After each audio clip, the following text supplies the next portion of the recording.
எல்லாம் எடுத்து வச்சிட்டியா? எல்லாம் எடுத்து வச்சிட்டேங்க. எல்லாம் எடுத்து வச்சிட்டு அந்த பைய பூரா கொண்டு ஹால்ல வை.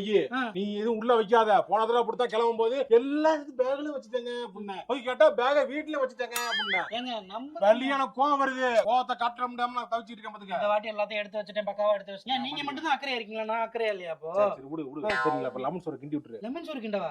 தோசை மாவு இருக்கு. காலையில எந்திரிச்சோன்னா தோசையை ஊத்திட்டு சட்னி வச்சு சாப்பிட்டுட்டு நேரா போனோம்னா உளுந்தூர்பேட்டையில ஒரு ஸ்டாப்பிங். அழகா லஞ்ச் முடிச்சுட்டு நம்ம மாட்டு வீட்டுக்கு போயிட்டே இருக்கலாம். நீ இது மத்தனால மாத்திட்டு இருக்க. நீ தீபாவளிக்கு ஊருக்கு போறதா சாதாரண நினைக்கிறியா?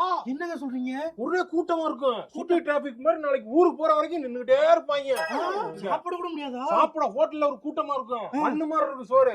அந்த ஹோட்டல்ல வருஷம் ஃபுல்லா எவனுமே வர மாட்டான். தீபாவளிக்கு மட்டும் கடை திறந்த மாதிரி கரெக்டா திறந்துருப்பாங்க. உள்ள பூந்துருவாங்க எல்லாரும்.